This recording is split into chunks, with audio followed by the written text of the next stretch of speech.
Radio SI Main Stage. Radio SI Main Stage, Maša Bogataj, pozdrav, dobro jutro. Dobro jutro. Ti si Maša, band je Mašarik. Tako. Zaradi Maša Mašarik ali kako? Ja, izhajali smo iz mojega imena, ker sem vsem ta prva v bojni liniji. Pobudnica. Tako, ne moremo reči, da gre za Mašo in skupino, ampak... Ne, smo kar zares band. Zares band. Tako. Povej kaj o začetkih. Ja, začeli smo že kar 5 let nazaj. Jaz sem zelo dolgo v bistvu igrala sama zase v sobi akustično kitaro in pela tako čist brez nekih planov. In redno hodila po koncertih in spoznala ful nekih ljudi, tudi glasbenikov. In tako sem v bistvu spoznala Luka pa Bojana, ki sta takrat igrala pri bandu John F. Doe. In smo se po parih letih v bistvu šele nekako najdel, da smo pač ugotovili, da tudi jaz nekaj igram pa pojem. Smo se dobili na eni vaji, čist neobremenjeno in pol je to samo šlo dalje, ker smo se super ujeli. In evo nas po 5 letih bomo končno sestavili svojo prvo ploščo. In o tej plošči se bova še malce kasneje pogovarjali. Če se vrnem k začetkom, danes je recimo YouTube eden izmed tistih, ki ti lahko ponudi, ne? Tudi če se doma v dnevni sobi oziroma v svoji sobi snemaš. Ne? So tudi tvoje začetki bili takole, kot si dejala, v sobi s kitaro in potem, kaj si se posnela samo na mikrofon ali tudi kakšen video in potem to šerala. Kako danes začeti kot mlada kantavtorica, recimo? No? Ja, po mojem je več nekih možnosti, kako začeti. Jaz sem takrat malo začela to na Instagram objavljati, neke kratke posnetke pač sebe, ampak to je bilo polka, recimo, da sem že našla nekak svoj glas, kaj hočem, kako hočem zveneti tako.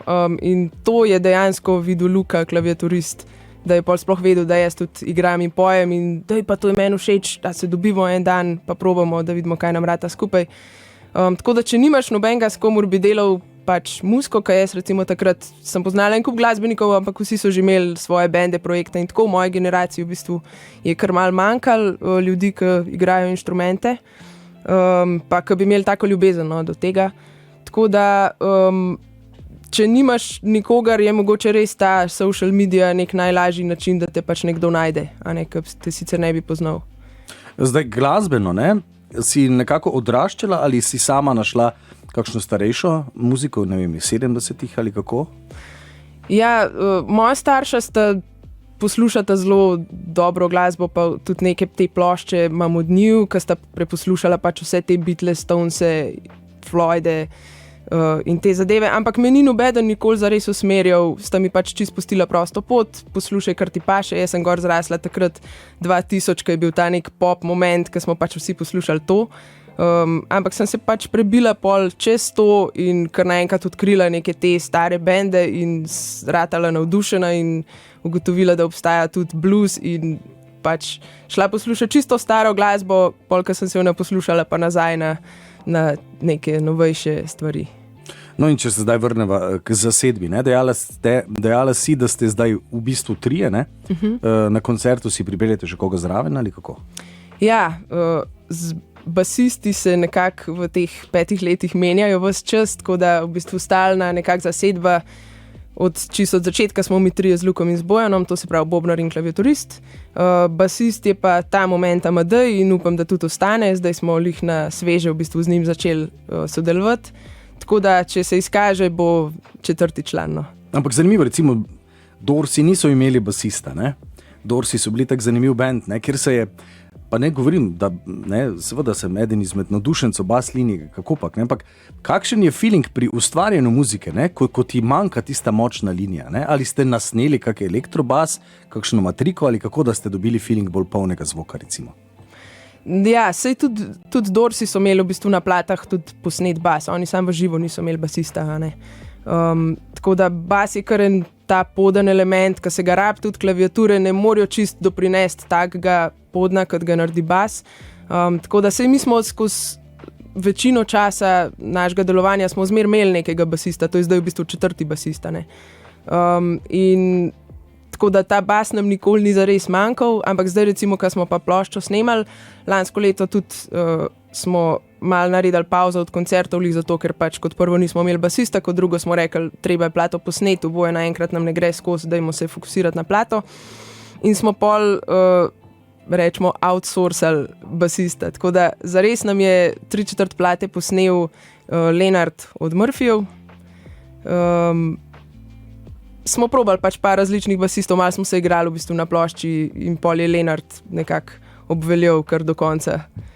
Ampak tiste zadnje uho, producentsko uho. Vi ste kontaktirali Žareta ali ste se sami odločili, da boste vseeno si pri prvi plošči ne boste sami zaupali? Kako je to s tistim zadnjim ušesom, ki mu je treba zaupati, svojemu ali tujemu? Ja, jaz mislim, da je fajn imeti pač še neko, to se pravi pri nas peto uho, ki ni ves čas prisoten, ki ni navezan mogoče na neke parte komada in ki zna slišati malo širšo sliko, ker hitro se mi, ki delamo komad, recimo, pa se ga toliko že naposlušaš in navadaš, ne znaš več iz tega ven, niti ne slišiš, da mogoče neki ne klapa čist. Producent, ki ga slišite prvič, takoj ve, kaj štima, kaj ne štima, kje je treba kaj popraviti. Tako da jaz mislim, da sploh za nas začetnike je to kar nujno, imeti nekoga, ki ve, kaj dela v bistvu, ki ne zna usmerjati, ker tudi mi zdaj, jaz lahko zase rečem, pa vem, da tudi za cel band, da smo tekom tega leta, recimo, ker smo zdaj snemali album, smo vsi ogromno zrasli. Glih zaradi tega, ker smo sodelovali s producentom, z Žaretom Pakom, od katerega smo se ogromno naučili. No, ampak tako je nekako potrebno, potem celoto zaključiti in ta celota bo album, o tem bova tudi še kakšno rekla. Čas, da si malce glasbeno predahneva. The Black Keys si izbrala za začetek, morda zato, ker imate tudi takšno mešanico retro sounda, malce bluza ali kako? Ja, to je nekak band, ki smo vsi trije in jaz, Luka in Bojan, ljubitelji. Tako da tle smo se najdeli in zato sem izbrala Black Keys. Vsi jih imamo radi. Dobro, prisluhnimo.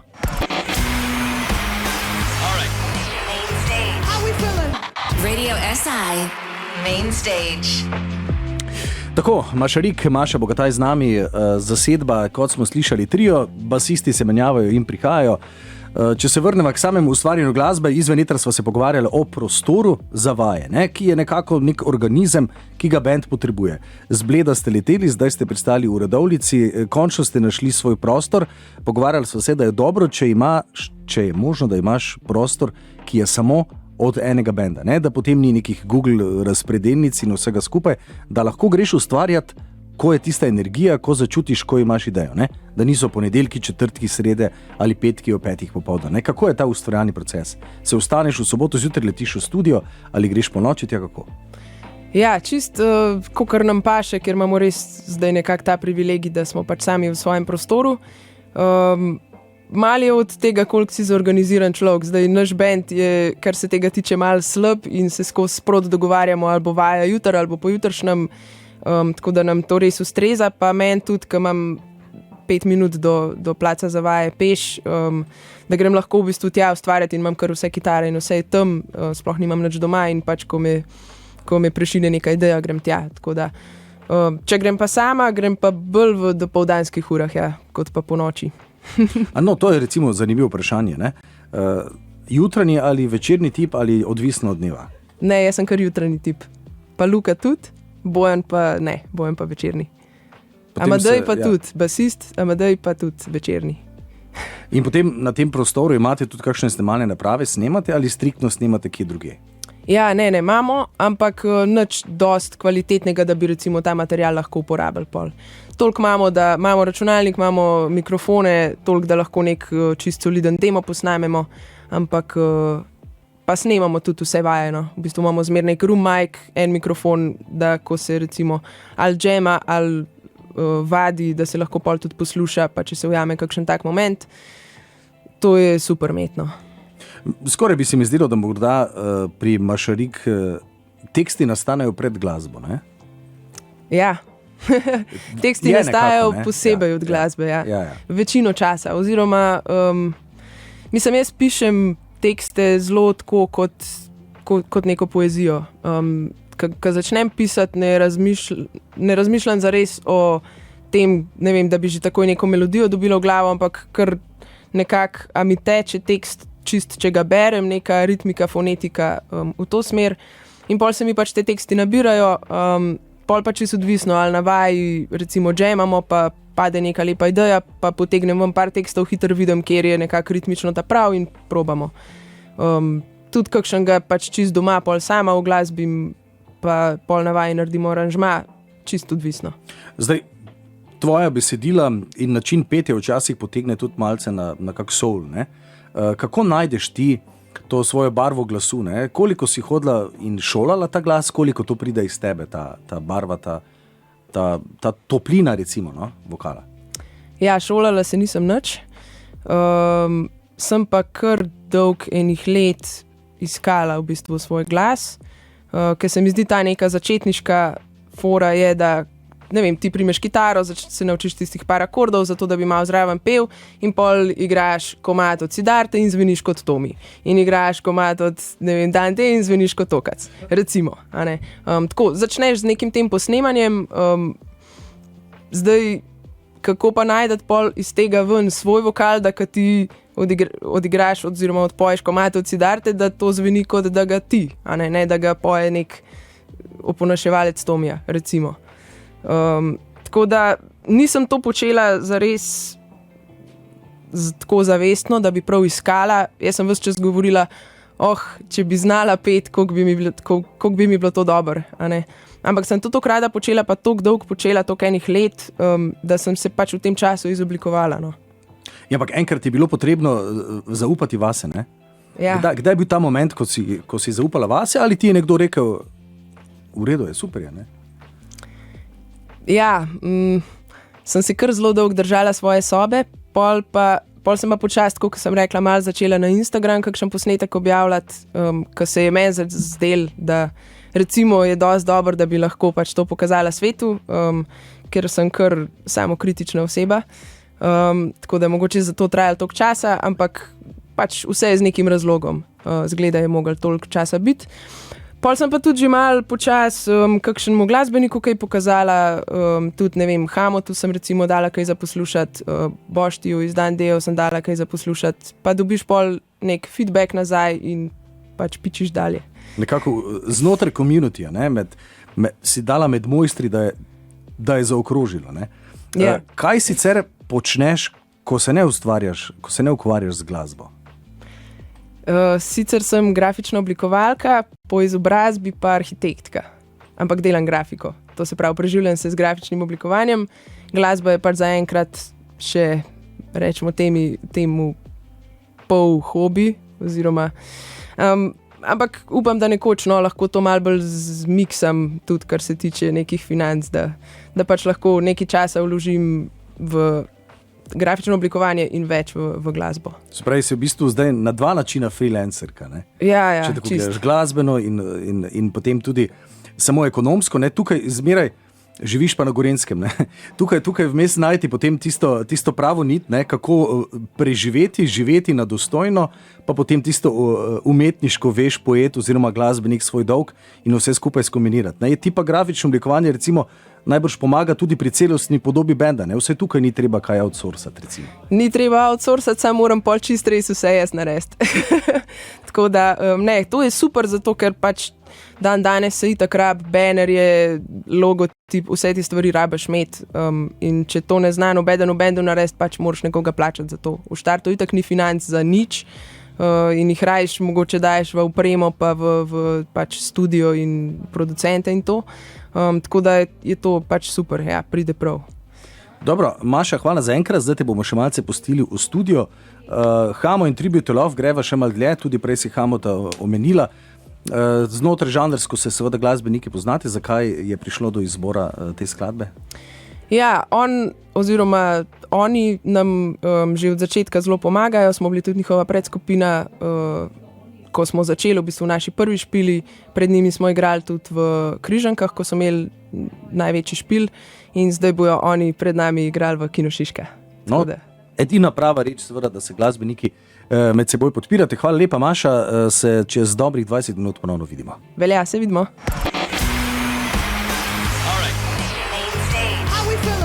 Radio SI Main Stage. Radio SI Main Stage, Maša in zasedba Mašarik. Tonska je zdaj končana? Je za nami. Razen jutranjega glasu, seveda, ki je pogosta težava. Je vse ostalo v feelingu, nameščeno ali kako? Ja, vse ostalo pa klapa. Glas pa se bo še mogel sestaviti v naslednje pol ure. Zdaj ti si hkrati tudi frontwoman, ne? Zdaj bobnar je ponavadi vedno v zadju, ne? Kako ste se, dobro, bobnare daš ponavadi od zadaj, ne? Kako ste se odločili, na kateri strani bodo klaviature, da imaš boljšo komunikacijo ali to čisto po feelingu ali kako? Mi že nasploh malo bolj razmišljamo o tem, da bobnar ni vedno zadaj, ker smo trije in se v bistvu radi tako v nek tak trikotnik postavimo, rečemo temu, to se pravi, jaz na sredini, pa pol desno, pa levo, bobni pa klaviature, pa pač bas še nekje vmes pol. Tako da tle je mečken manjši tale stage, smo se pač res tako postavili, da je bobnar zadaj. Klaviature so torej na moji levi.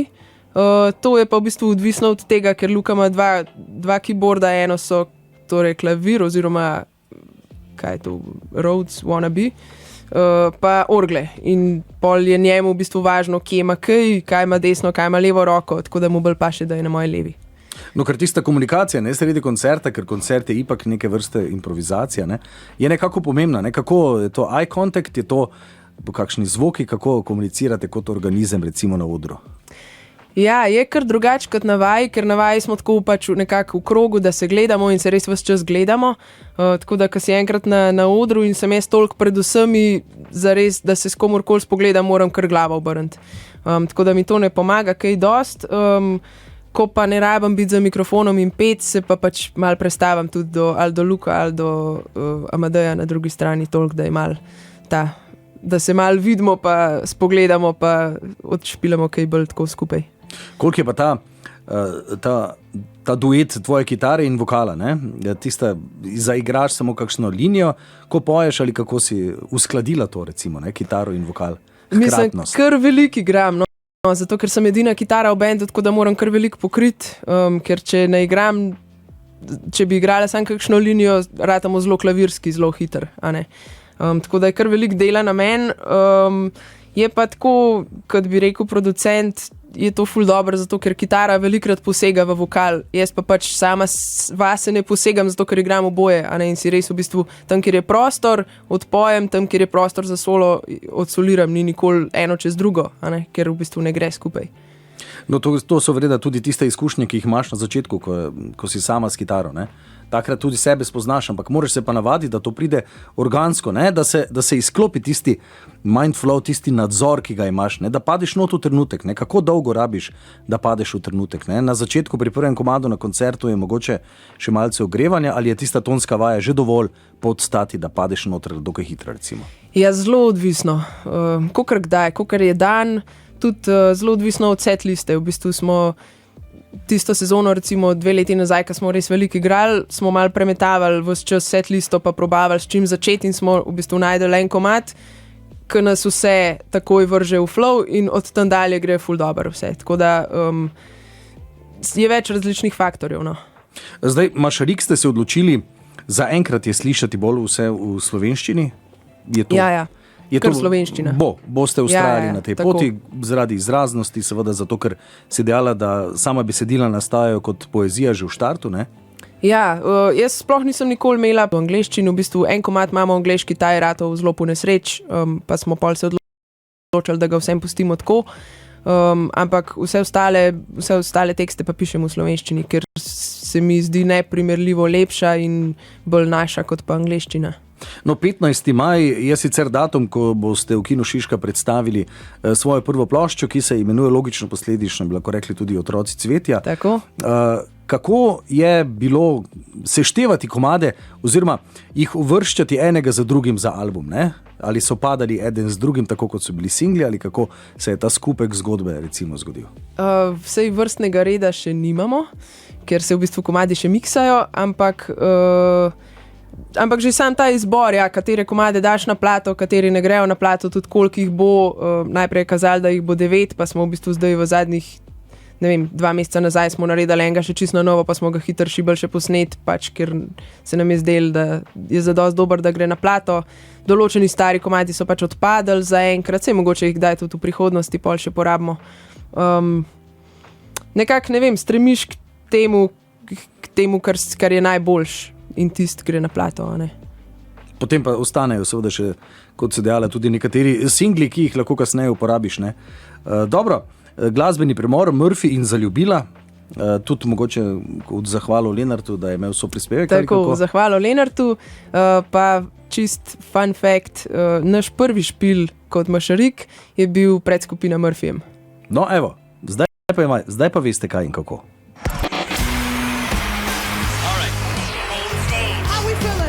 Radio SI Main Stage. Main Stage, ja, zasedba Mašarik, Maša še zmeraj z nami v studiu. Kaj bomo danes lahko vse slišali, recimo? No? Bilo je potrebno izbrati določeno število komadov, ne? Zdaj vseh 10, ki bodo na plato prišli, ne? Kakšen je zbor, recimo? Ja, 6 iz plate, tako da kar zajeten delček naše prihajajoče plošče. Od tega so 3 že znani, ker so v bistvu naši singli, Stran od oči, Otroci cvetja in Brat moj. Pa 3, ki smo jih tudi že live kar dost preigrali, tako da tisti, ki so bili že na naših koncertih, so jih v bistvu slišali. Tiste, ki pa še nismo live igrali, pa še malo šparamo. Zdaj, ko si omenila koncerte, koncert v Kinu Šiški pri koncerti, danes je potrebno biti aktiven tudi na družbenih omrežjih. Ne? Ja. Facebook strani imate, Instagram najbrž tudi, kakšno spletno stran, kako komunicirate recimo z ljudmi? Ja, danes, če tega nimaš, te praktično ni.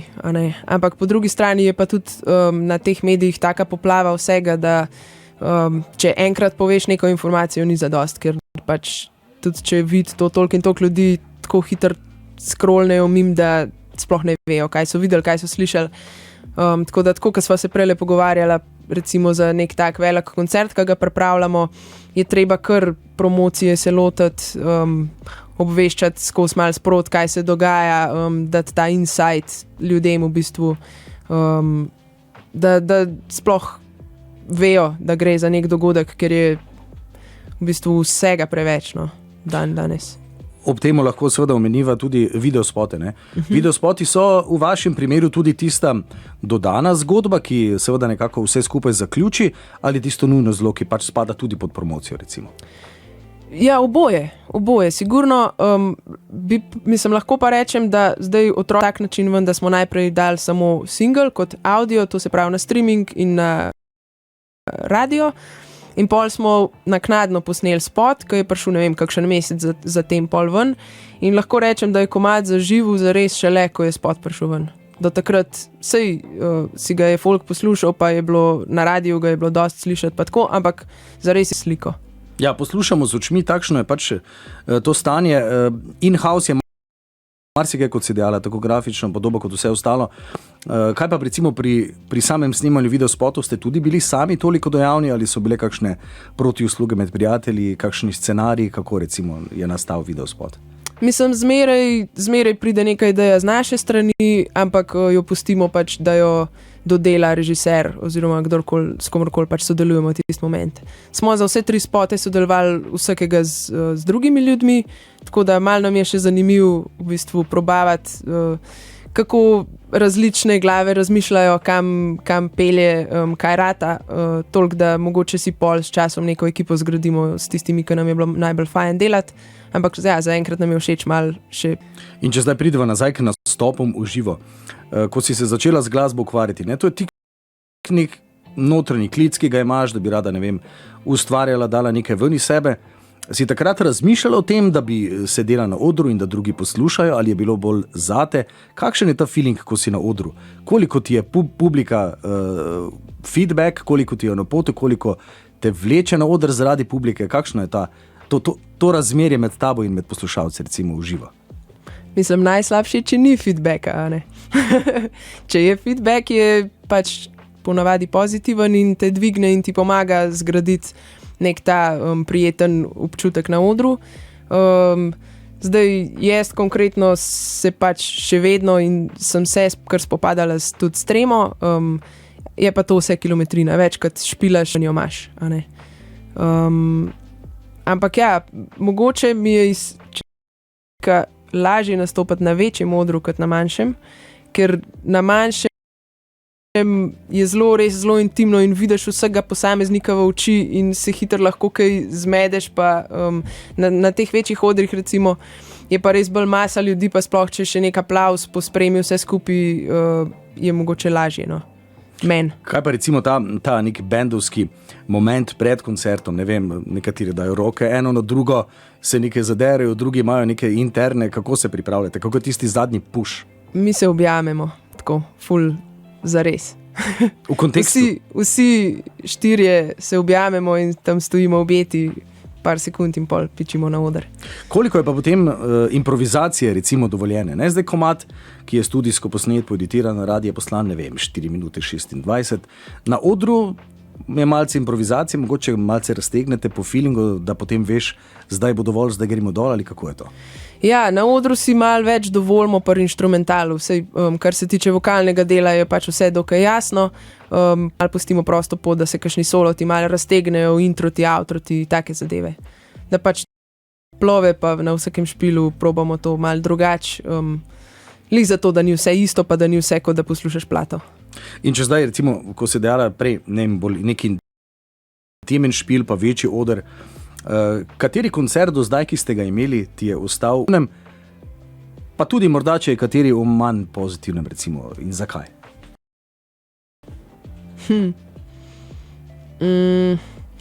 Ja, mogoče bi kot zelo pozitiven ga izpostavila to, ko smo nastopali v bistvu pred Hamo in Tribute to Love v Križankah, ker smo res prvič nastopali pred tako maso ljudmi, pred 3000 ljudmi.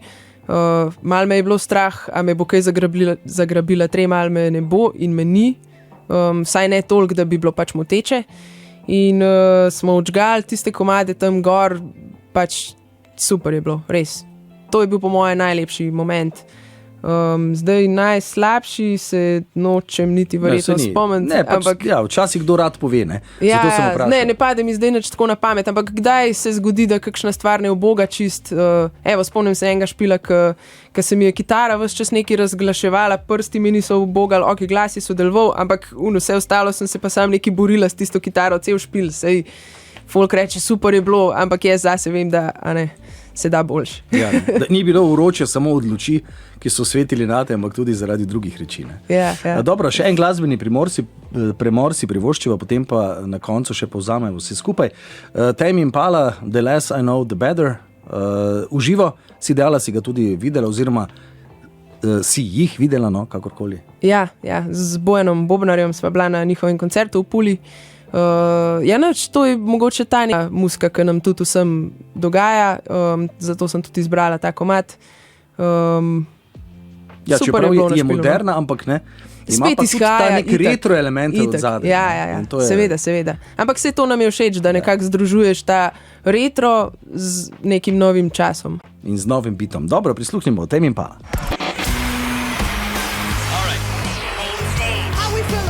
Radio SI. Main stage. Čez 20 minut dobrih že na odru in pa seveda po koncertu velja seveda še tudi povabilo na Kino Šiška koncert, ne? Tako. Kar povabim. Ja, 15. maj, to vem. Ja. 15. maj, Kino Šiška. To bo v bistvu naš največji, najdovršenejši koncert do zdaj. Imeli bomo tudi glasbene goste. Kot sem že omenila, pred nami bo igral Hamo in Tribute to Love, na odru se nam bo tudi še par gostov pridružili. Tako da jaz mislim, da to ni za zamuditi. Prve ne pozabiš nikoli, v tem primeru plate. In karte so v prodaji na Eventimu, tako da vsi zelo lepo vabljeni. Tako, pred seveda samim koncertom 15. v Kino Šiški pa boste prav danes na main stageu Radia SI lahko imeli nek sneak peek, če temu tako rečemo. Tako. Maša, hvala za obisk, dober špil želim seveda in tudi tako tebi, kot seveda tudi ostalim članom. Hvala lepa. Hvala lepa.